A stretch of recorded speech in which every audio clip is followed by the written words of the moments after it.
You know, back when I was 19 years old, I was given the best piece of advice that I've ever received. I was told, Daryl, when you stop fighting, the fighting stops. Let's talk about that. Thank you for joining us on When I Stop Fighting, the podcast. My name is Daryl Dittmer. Today I'm joined by Ryan Weltz. Ryan is a recovering alcoholic who has found tremendous guidance and comfort in the writings of Stoic philosophers and some others. He believes that meaningful and lasting recovery is possible and improved with life lessons from the ancients, and that philosophic study is a wonderful strategy for improving the quality of one's life. Welcome, Ryan. So great to have you, man. Hey, thanks, Daryl. I appreciate you having me onto your show. You know, we had a chance to talk not too long ago on your show, which I thought was really cool, and I enjoyed our conversation, and you know, just really happy to have you on. I know we met via X, which I think to me is just the coolest thing on the planet, right? You meet people who you kind of resonate with, and it's really cool. Yeah. You know, aside from the things that you post, I really remember kind of taking notice of your stuff, because I think you were posting about going to Alaska, you know, a vacation that you were planning. And it was very similar to one that I was going to do at about the same time. You know, I think you were going to like Kenai and Denali, and I was like, oh, it's cool. This guy's going and he's going to be doing a lot of the same things that we are. And then, you know, as I kind of paid attention to the stuff that you were talking about, a lot of the things that you're doing are things that I, you know, either enjoy doing or kind of aspire to do, you know, which is eventually retire, move to the mountains, and, you know, enjoy life with you know, my wife and dogs. So I tell my wife all the time, I'm like, man, I just kind of need to follow whatever it is that Daryl did. No, I appreciate that. I wouldn't recommend everything, but you know, the whole the mountains thing is kind of cool. Well, so far so good anyway. I mean, yeah, no, that's cool, man. I'm you know, I know you have an affinity for hiking and being outdoors and just enjoying that. I'm assuming that plays into the, you know, the kind of the Stoic philosophy, right? Just experiencing. A little bit. I mean, you know, when it comes to the nature stuff, you know, I tend to be a little bit more into, you know, some of the writings of the transcendentalists when it comes to that, of, you know, kind of that, you know, that mindfulness and contentment, and you know, just kind of allowing myself to appreciate things that you find in nature. You know, really paying attention, I guess, to the, you know, the sounds of the you know, the gravel and the leaves under your feet, and all of that. My wife and I have become, you know, kind of national parks geeks. You know, I'm rocking Arches today. Nice. I got my Acadia mug. So we really love the national parks. We're here in Kansas City, so there are no national parks anywhere near us. So we have to travel to get to them, but we always really enjoy it. We've got a couple of kids, and the National Park Service has a deal, I think they still have it, where if you have a fourth grader in your car, you get into the national park for free, your whole car.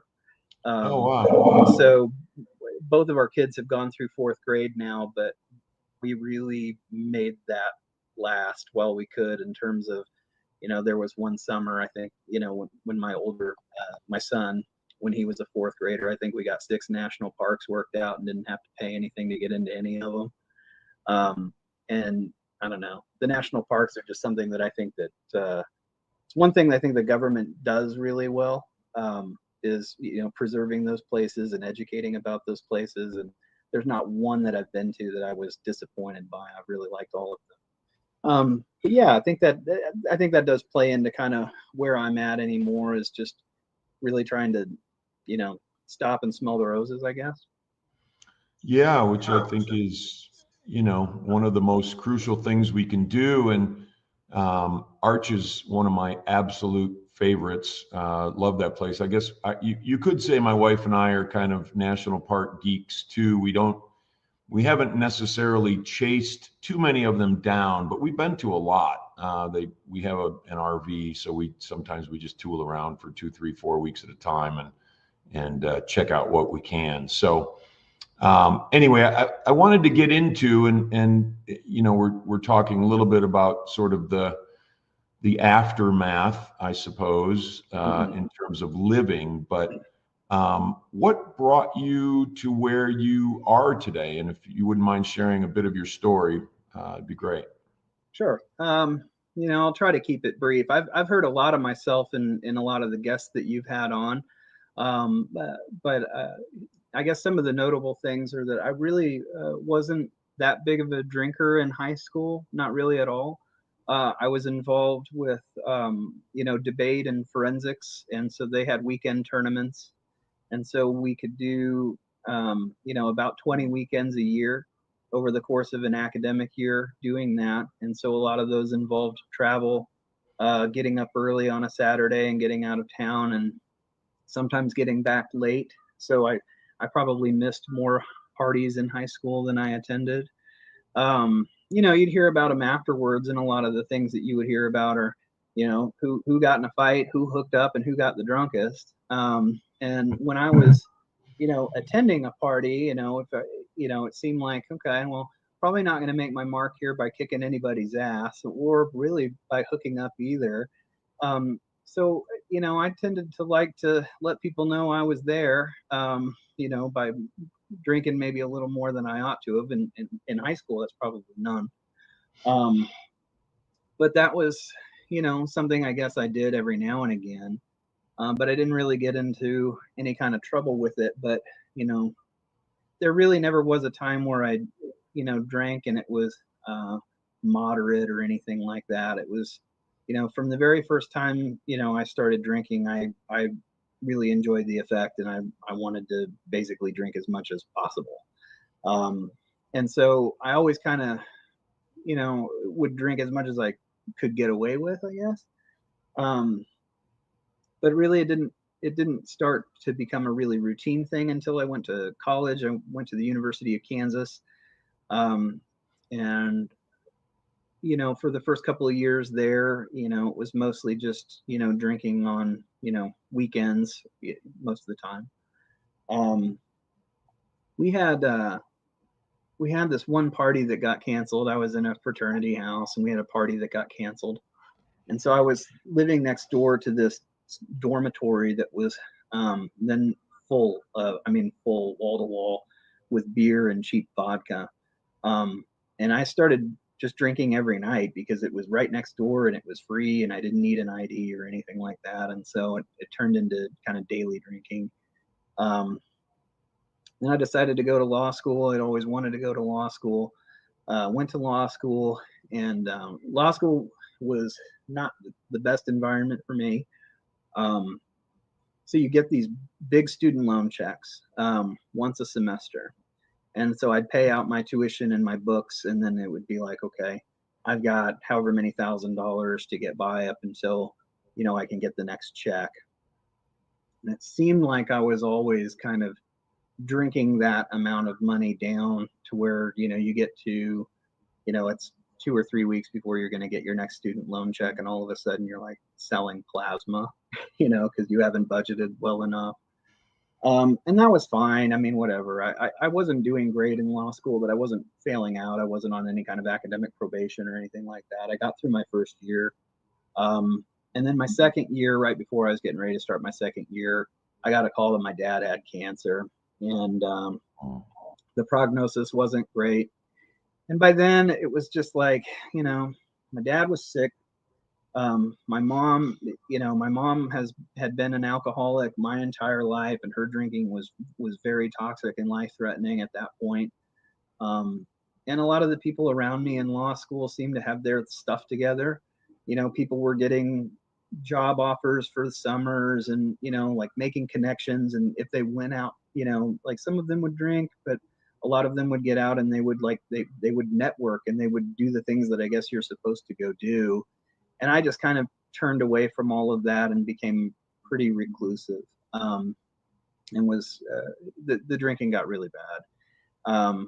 You know, I mean, it was just like I had two liquor stores. There's two liquor stores that I would go to, and I'd buy one of those big plastic jugs of Kentucky Deluxe, and it would last a couple of days. I wasn't really loving my living situation. I was, I had like 4 roommates, and I was probably the worst roommate you could imagine because I was up, until 2 or 3 in the morning, stomping around drunk, drinking whiskey, and just, I just think at that point, I just didn't really see a future that I wanted to inhabit all that much, and I didn't really know what to do about it other than to kind of mope around and be that way. And I don't know. Got through law school, moved down to Wichita, took a job down there. Before long, I was all alone down there, and I'd never lived alone in my life before, and so that didn't do any wonders for me. There was nobody to keep an eye on me or anything like that. I had a job, so that kept me in check a little bit. But along the way, I mean, there were times where the drinking got pretty bad. I mean, there was an arrest for DUI. There was, when I was graduating from law school, they have a ceremony at the University of Kansas where you walk down this big hill, you go through a bell tower, and you walk into the stadium. And but I was so sick at that point. I'd just gotten done with finals, and I was just drinking and drinking and drinking. I was so sick I couldn't complete the graduation ceremony. I just left.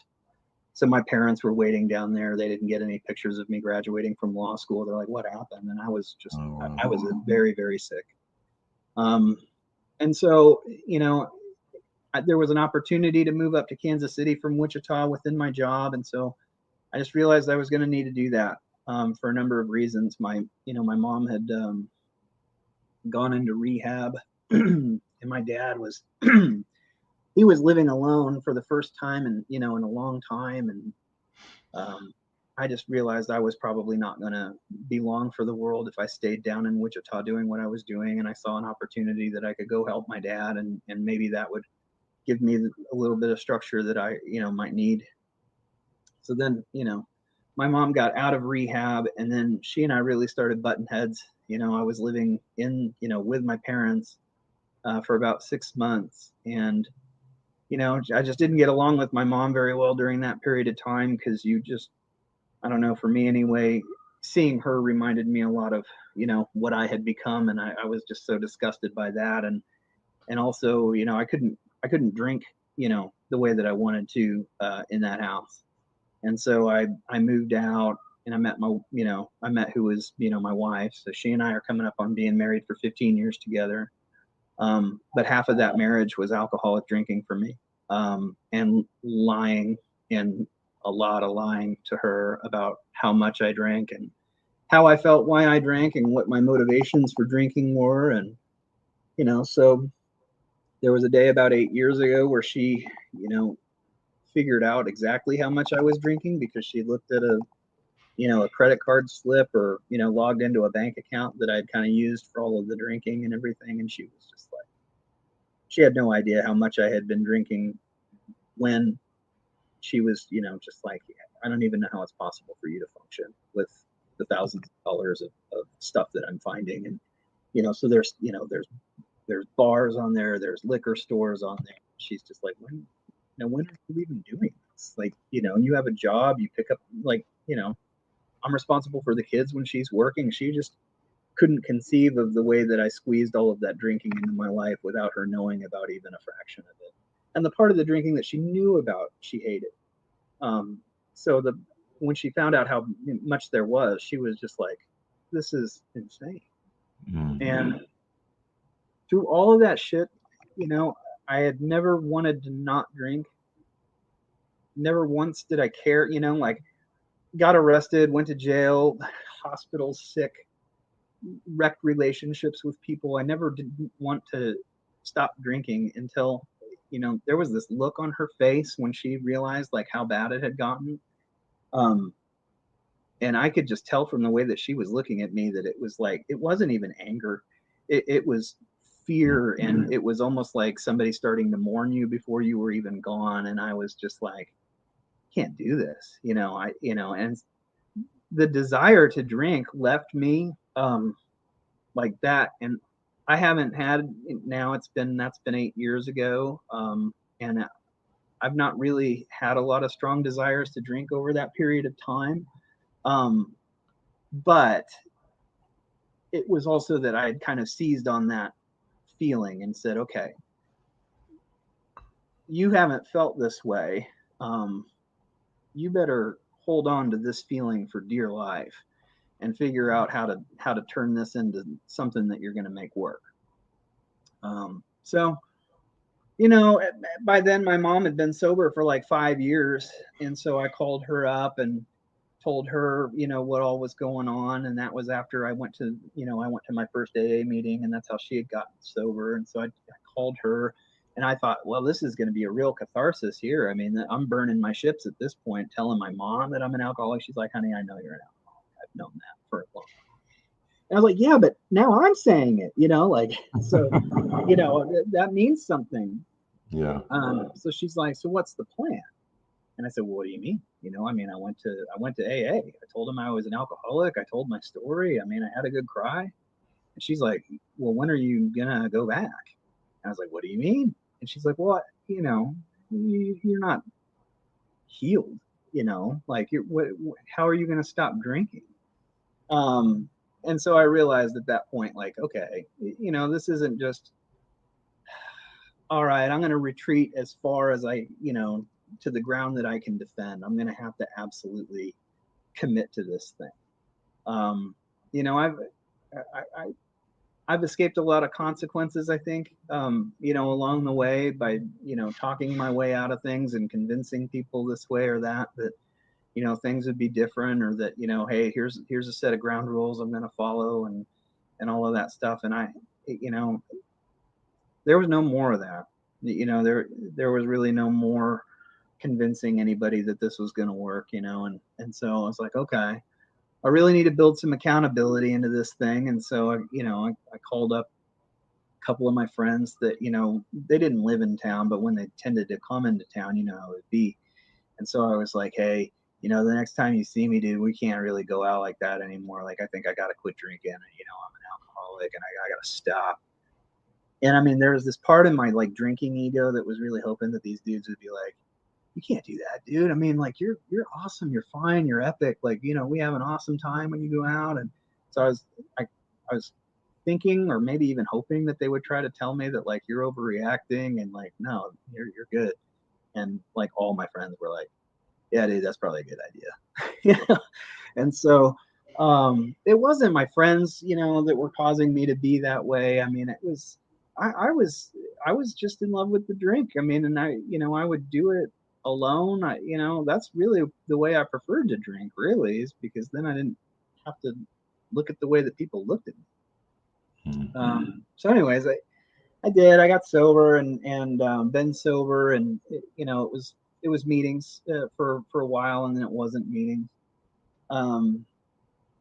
So anyways, that's probably going on a little bit too long, but how it is. It was gross. There were things along the way I wish hadn't happened, and been trying to deal with some of the the blowback from that stuff. But overall, it's been wonderful, kind of reclaiming my life. Yeah, that's great.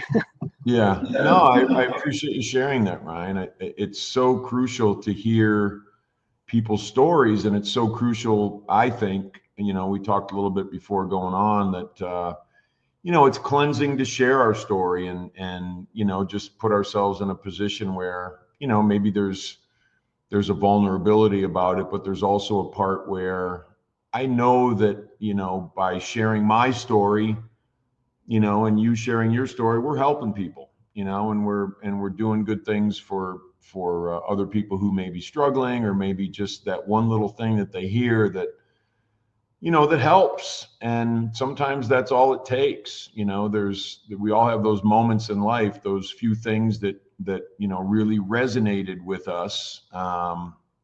And I'm hoping that some of the things that I've shared over the years, have helped people in that way. So thank you for that. No, yeah, Um, no, you're welcome. I mean, I don't mind, I mean, sharing any of that because I mean, I think part of the reason that this has worked for as long as it has is because when it's coming from somebody else who's been through it, they're not coming from a position of judgment, like, I mean, we've probably all been harped on by, quote unquote normies. And it's just like, dude, you don't know. But I mean, when you talk to somebody who's been through it, they can understand a little bit better that it's not like I didn't love my wife or that I didn't love my kids. It was just you know, I was laboring under a diseased set of thought processes and a physical and social and mental addiction, and it's tough to pull out of that. It's very engrossing when you fall into it. You know, nobody would choose it. I don't think, especially the way that it feels when you're trying to get out of it is really tough. Because it's like you know you get to the point where you can't go anymore, and obviously your life's pretty shambolic at that point, and so you have to start with the tools that you have at your disposal to start fixing it, coming out of whatever your rock bottom is. And those coping mechanisms are probably not very well developed, at that point, because we don't work through our problems. We don't, attack things strategically. We don't, deal with things, in any way other than to, numb ourselves to them or run away from them or deny that they exist. So learning how to be heads on, and deal with, the things that you've done and the problems that are going on in your life with an undeveloped set of skills is, it's a lot to ask of somebody to work through that alone. And so when they have somebody who has been through that to go, you know, it's okay, take things one problem at a time, one day at a time. You're not going to fix all this at once and in a day. That kind of guidance is really helpful for people who are just in that early state. It is. I think it's incredibly helpful. One of the first things that didn't make any sense to me, because I was just a kid when I got sober, but one of the things that didn't make sense to me is when I started frequenting the 12-step tables and they said, well, alcohol and drugs is only a symptom of your problem. I'm like, really? What does that mean? How does that happen? Yeah. What do you mean? That all the drinking and the drugs are what my problem was, right? And then come to find out, that's not not entirely true. It's not even a little bit true. Yeah. No, I mean, that's right. And I remember, looking at, the steps are on the wall, and you don't want to get ahead of yourself or anything like that. But everybody, you go to the meetings, and there are people who are in there talking about how, kind of struggling with my fourth step. I'm having a hard time getting through that. It's really difficult. It's taking a lot of time. It's really kind of screwing me up, and all of that. And I remember I was still, pretty full of myself, at that point. And I'd look at it and was like, the fourth, what's the problem?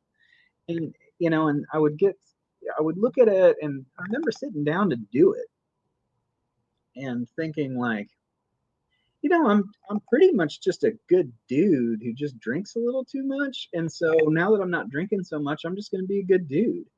And getting sober was a little bit of a lens wiping. You start to look at yourself in a little bit more of a critical way, and not like I was trying to beat myself down or anything like that, but when I did start to examine the mentality and the motivations that would allow me to lie to my wife, and to not be present at the times that I was around my kids, and to just not be my best, for really anybody.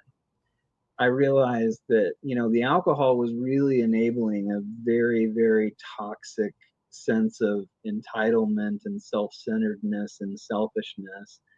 And that, for me to not be that way, or for me to even try to begin to atone for acting that way, I was really going to need to do my best to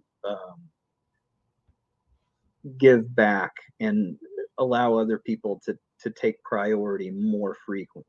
I mean, not make a doormat of myself, but learn a little bit what it's like to live in a universe where Ryan is not sent. And so, you know, I think AA worked really well for me when it came to that, because it was not long after I'd started that, I was chairing meetings, and we would take meetings to detox centers, and we would do that kind of stuff. And I liked the service aspect of it. I felt like it was a pretty good antidote to allowing myself to think that I was the most important person in the room.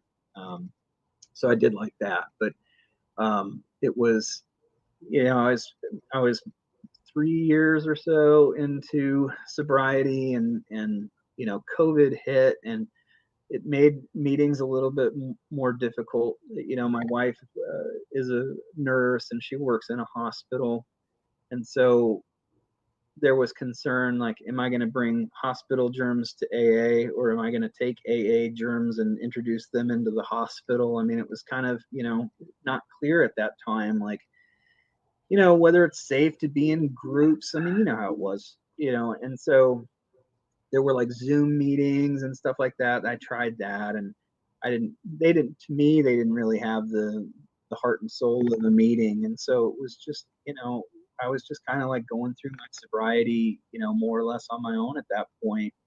And I found that was okay.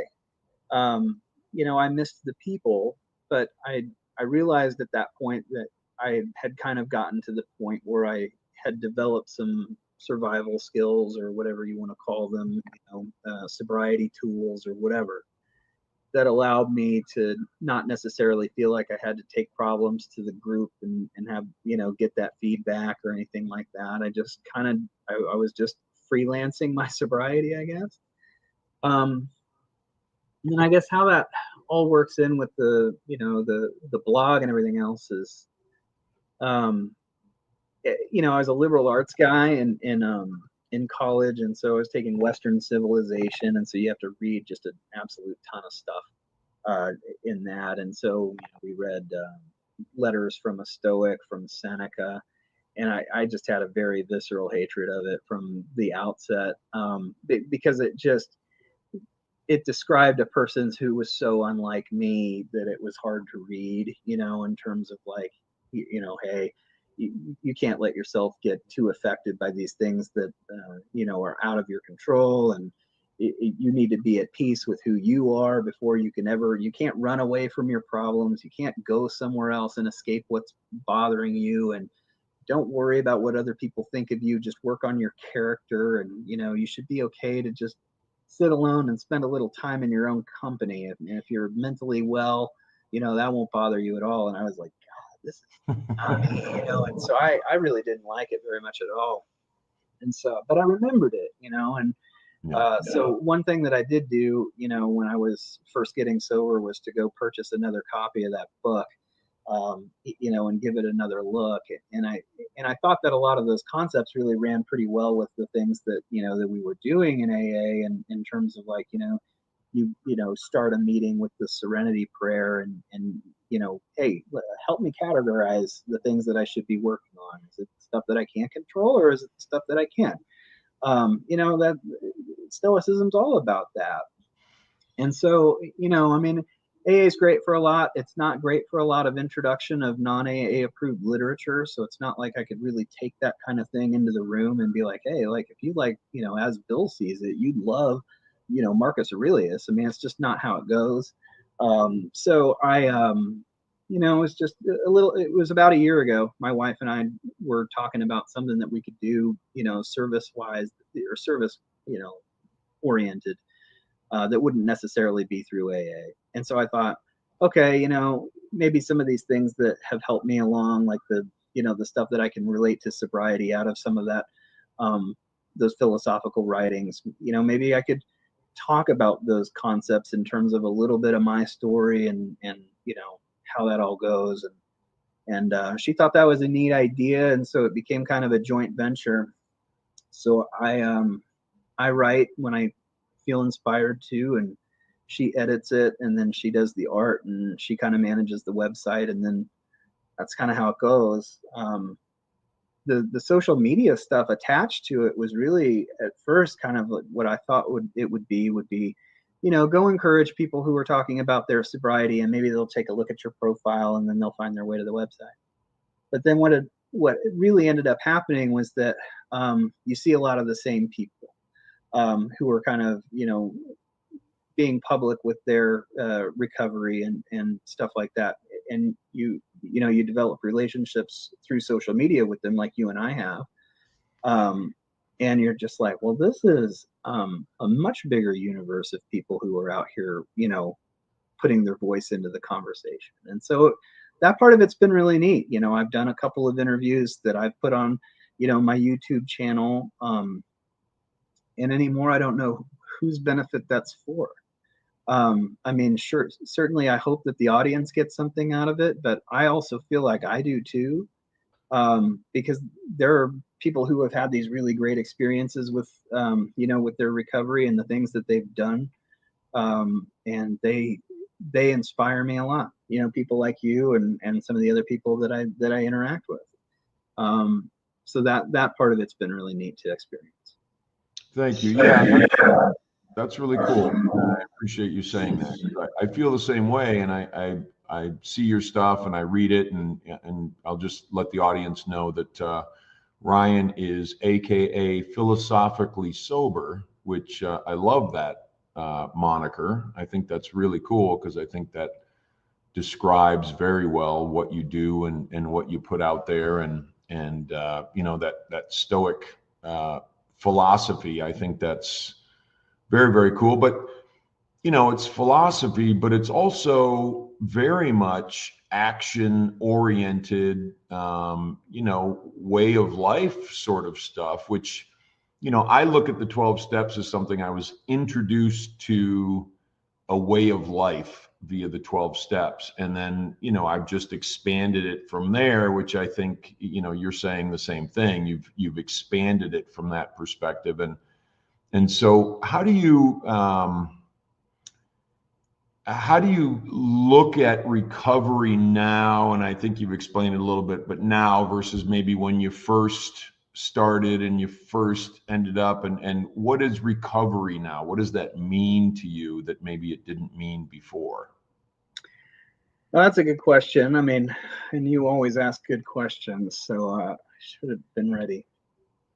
Well, when you're starting out, there's so much triage that's going on, and so it's just like, okay,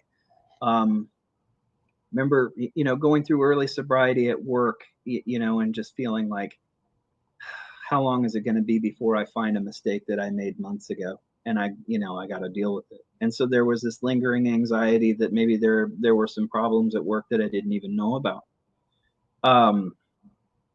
There are, if you really take charge of your life, there are different ways that you re-engage with the way that you function, and so there are amends, whether you're working a program or not. There are relationships that tend to need a little bit of sprucing up and some honesty there. And so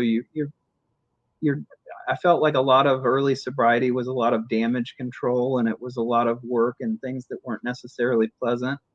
Some of the things that you don't think about when you first get sober, that there are repercussions that you may not really be expecting that come at times that you don't know that you're going to be dealing with something. So I didn't have a primary care physician for a long time, and I was just getting to the age I needed to do that. I got sober. I was 36. I just needed to start trying to take care of myself. So I went and had a physical for the very first time, and of course, that's terrifying experience, is like going and being honest with a doctor. How much do you drink? I'm sure my chart made it look like I was a pretty reasonable person whenever I was, answering that question. If I went in, because I was sick or something like that, but I was, probably a 2 drinks 3 times a week person on paper, but then you go and you meet, a doctor for the first time in sobriety and go, tell this doctor the God's honest truth about what's been going on with you. So I don't know. I mean, I guess my point is I had some blood tests done, and, this was several months after I was done drinking. I hadn't drank for a while, but my liver enzymes had not, I guess, regulated yet. And so, they wanted me to go get a sonogram done of my liver and everything. And the only time that they could do it, I was there, and, I was with my son, and he was still very young. And so, they put that hold. I don't know if you've ever had a sonogram, and, the women out there are going to think that I'm just a baby, that I am. So they put this cold jelly on your belly, and they're rubbing this thing over, and they're like, all right, we're going to take a look at your gallbladder and your pancreas. And they're like, okay, we're going to go, take a look at your liver. And, that was terrifying, because you can lie your way out of a lot of shit. I mean, in terms of, I haven't really been drinking all that much, or, I was I would only drink a couple times a week or whatever. You can say whatever you're going to say. But when they're doing diagnostic imaging of your guts, the truth is right there, and so they're looking at it. And of course, I'm like trying to be the amateur, I don't know what they call those people. Sonographers, I have no idea. Oh. But anyway, so I'm looking at these pictures, and I'm just like, what's that black thing? What's this or what's that? And you want answers, and you don't always get them. And so I guess the point is that there are times where, like in sobriety and stuff, you'll be facing new circumstances, and you don't necessarily get the answers that you want at all, or you have to dwell in a state of lack of information for a while. So there have been a couple of times where I've had like medical tests that were outstanding, either for myself or people that I love, health situations or whatever. And so it's hard. Like just last year, late last year, I was at the doctor, and they did a biopsy on this area of my leg that, there was a question as to whether I had a, skin cancer. And so it was like 10 days that I didn't know, and, that's fertile ground for drinking, because you're just like, how do you cope with that? Or, when you have a serious health situation with a family member or with a loved one or something like that. And, it's not just something that hurts acutely that will go away. It's just kind of like your new normal, to deal with certain situations. Is like that part of being sober is challenging, I mean, it still is, but it's also like, I'm describing that as a challenge of sobriety, but it's really just life. That's not necessarily like, hey, this is the thing you're going to have to deal with as a sober person. This is what you're going to have to deal with as a human being. Right. And so, you just have to learn to, allow things to take place that you can't really do to influence them, like just. So, the Stoicism bit of it does help. Having other things that you can do helps. I mean, my parents are both still with us, but they're getting on in age, and so it's not hard to imagine that, in 10 years maybe they won't be here anymore. And that's a difficult thing to conceive of. And if I think about it too much, it's just like, there's a whole reservoir of negative emotions that I can draw from at any point, if that's where I want to go. And if that's where I want to, occupy my thoughts, is to think about those negative things that I can't really, do anything about. It's there for me. And sometimes, I have to, just be very diligent to not allow myself to do that. And I think that I'm very glad to have, sobriety and the things that I learned in sobriety to kind of keep me from that. Especially because when I get to the point where I feel like I'm just kind of in a bad headspace and I can't really snap out of it. I do feel like if I could just go on, whether it's X or Blue Sky, and just find somebody who's posting about, hey, I've got 90 days sober. Sometimes I just spend 15 minutes looking for people who are announcing their sobriety, milestones, and I just, congratulate the people who are talking about their early sobriety or their year anniversaries or 2-year anniversaries, because I hate for those to go unacknowledged. And it gets me out of my own shit a little bit. But it is kind of funny, just, like sometimes there are these repercussions that come around from, the way that things were that you're, not necessarily expecting to have to deal with again. I just recently got admitted to another state to practice law, and getting approved without sitting for a bar exam is a very paperwork intensive process. And a lot of that is like background check and disclosing, your sordid history with law enforcement and everything. And so, this is 20 years after a DUI, and I've got to go call the prosecutor's office and get copies of my arrest records and stuff like that. And so you're just like, God, that sucks. But, it was different this time. I haven't held those documents in my hands for a long time, but they didn't have the power over me now that, that they had before. When you're talking about the way you used to be, and it's really the way you used to be and not the way you are, you can feel a little bit more self-assured of the progress that you've made through all of this stuff, to go, look, that's who I was. I mean, if you're taking shots at the way I was, you're going to miss who I am now. I'm just not that guy. I'm capable of being that. I know that. I always got to keep, kind of centered on the things that are important and stuff like that. But yeah, it's not about, there's a lot less damage control at this point. It's not about, hey, I gotta go fix things with work, and I've got to go fix things with people. It's just, I feel like, and I know you've said this before, it's just now you're just kind of living life, trying to do it as a productive citizen, as a caring person. And I hope that I came through all of that stuff with a greater sense of, compassion for people, a little just more understanding of folks who are going through a tough time. Because you see a lot of them, in the recovery community. People are really going through a tough time, and that, if they could just get through it, if they could just kind of hold on and stay sober for a while, that things will get better for them. But it's a really difficult thing for people to get through. For sure. Yeah.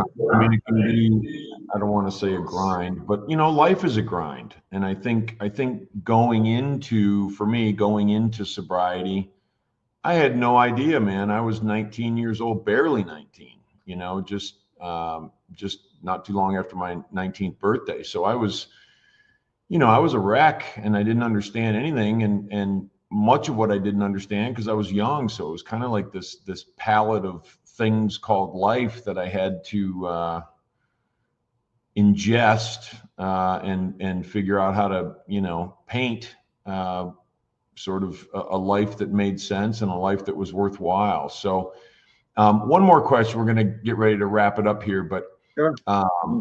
And thank you for everything that you've shared. And this is a question I just thought of like yesterday, I think, but how do you feel about it when I say, this comes from one of my books, the road you're on is your own asphalt?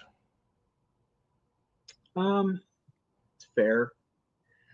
I mean, it's fair. I mean, the thing is, I would love for there to be like a unifying rule, that's just like, look, follow this and you're going to be just fine. But I don't think that that's how things are. And I've heard you say it before, is like, hey, just try to keep it between the ditches. We get sober, and when we do, a lot of us fill that energy and time with different things. And I think that you kind of have to, we've got, all of a sudden you got some free time, maybe, you know, all the, you know, time and energy and money that you were spending on booze or whatever, it's not in the picture anymore. You got to find something else to do. And so, you know, like, it's possible, like I'm kind of all or nothing about almost everything. And so if I decided to get really into, you know, fitness, it could be that. And then I could just be like just an absolute, you know, disciplinarian of myself, to be like, I'm going to be in the greatest physical shape of all time. I realized that there aren't really any great, like, universal theories of everything that, like, this will work for everybody in everybody's situation. It's just like, you're going to have to become a little bit comfortable with the idea of moderation. And so, yeah, I don't know. I mean, the road you're on is your own asphalt. Yeah, you know, I do remember talking to somebody one time, you know, in the context of one of these therapy type visits or whatever, and she seemed to be very interested in, you know, oh, well, you come from generations of alcoholism, and, you know, there was normalized toxic drinking around you, so, you know, you had a predisposition to this. All right, I'll buy that. But I was a willing dance partner, you know. I mean, like, there wasn't anything that there were opportunities for me to stop along the way that I didn't take, you know. And so there is that. It's difficult. I mean, our decision making is pretty clouded, I think, when you're in the throes of it. Now, if I decide at this point, and I do think it would be a decision for me, if I were to decide to go back to using, that's all on me. I have every bit of support. I have every bit of knowledge. I have everything that I need to know what will happen if I go back. So if I found myself back in the throes of it, that would certainly be my own asphalt.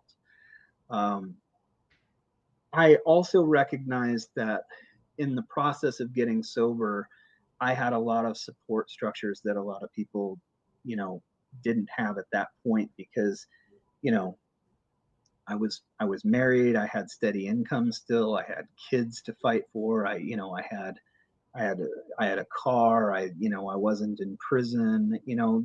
We don't all kind of start our sobriety journey exactly on square one together. I mean, some people just hit rock bottom, you know, a lot harder than other people do.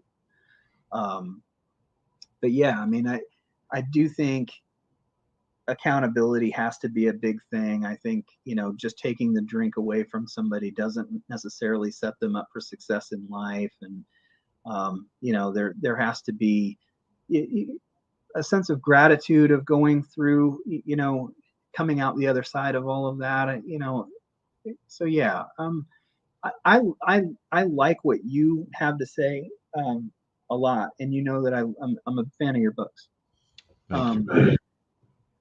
You probably would sell more books if you were pushing a message that was something other than, this is going to be work and it's going to be hard. You're not selling anybody on the idea of, you know, quick fixes or life hacks or anything like that. I think what you're telling people is that, you know, if you've got an able body and a sound mind, you have all of the advantages that you really need to start kind of putting your life back together, and you know, you got to build the life you want. It's not going to be given to you, and you're not going to finish my book and a light's going to turn on for you and everything's going to go great. It's more helping people kind of reconcile themselves to the fact that the people around them who have the things that they want probably work pretty hard for them, and particularly people who can fall asleep and have peace of mind. That takes a lot more work than a lot of people really know. You know, confronting problems is difficult, and it's a skill that you gotta develop if you want to have a life that's worth living. And so that's why I really like about your message is something like that of, put your work boots on, Thank you. Yeah, I appreciate that. And you were not paid to say that, so I do appreciate that No, immensely. no, I, no. I I had a did have little. somebody. Oh, go ahead. Oh, sorry. No. As far as the none of the stuff that I do is paid. I've never received anything. There's no. Um, I don't run any ads. I don't do anything like that. This isn't an income thing for me at all. I enjoy it as far as something that I get to meet cool people, and if I get to help people along the way, that's cool too. I've never really had any interest in trying to monetize any of this. And in fact, when we bought the URL, I was like, okay, like, yeah, I'm in the hole for every dollar and bit of time that I put on this. But I think I try to look at all of any of this stuff as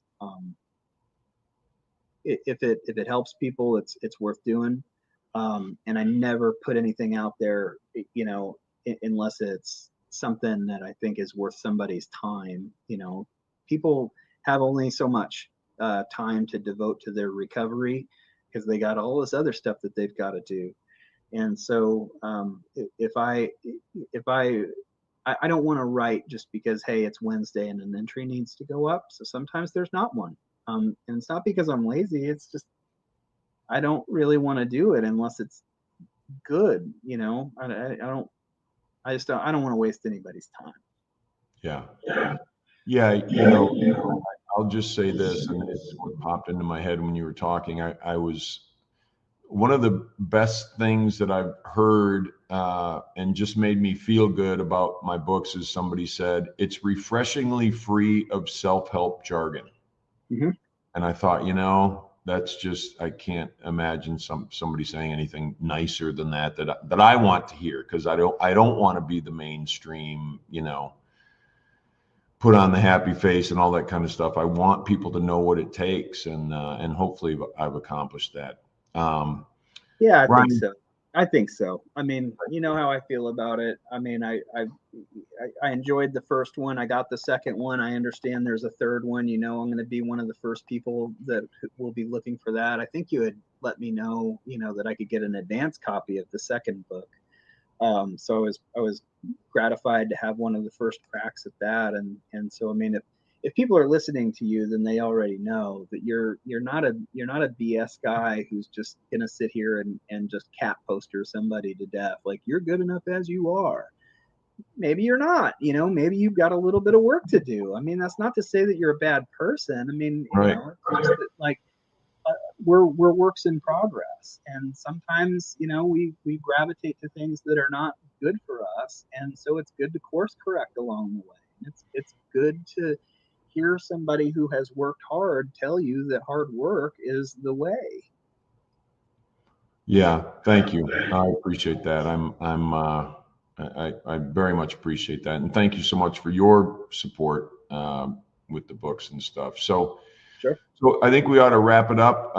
And I really appreciate you coming on. If you would just let everybody know where to find you, and I will also put this stuff in the show notes, so it'll definitely be there. But if you wouldn't mind doing that, Ryan, that'd be great.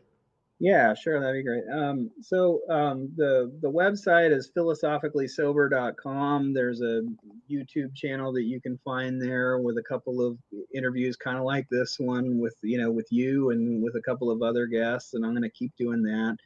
I'm on X and Blue Sky. I think the handle is at philosoph-sober. I wasn't able to get the whole thing squeezed in there, but I'm not hard to find when it comes to all that stuff. And so if you find something there that that helps you out, that's really great. I'm just really rooting for the recovery community. I mean, I love being a part of it. I love being involved with folks who are taking that, kind of outside of, just, coming out of anonymity, and it takes a lot of courage. I mean, I didn't have that kind of courage. I'm 8 years in before I decided that I was going to, like, come out here and have my name attached to it, to where I'm at. I mean, the people are really great. And so I just want to interact with that community and help where I can. Yeah, and you are, and it's very cool. I mean, many of the things that you post make me feel good about sobriety and living and moving forward and doing the things that I do. So, you know, it's interesting that we'll never know how many people we've actually potentially helped, and I think that's kind of a cool thing that I, you know, hang my hat on.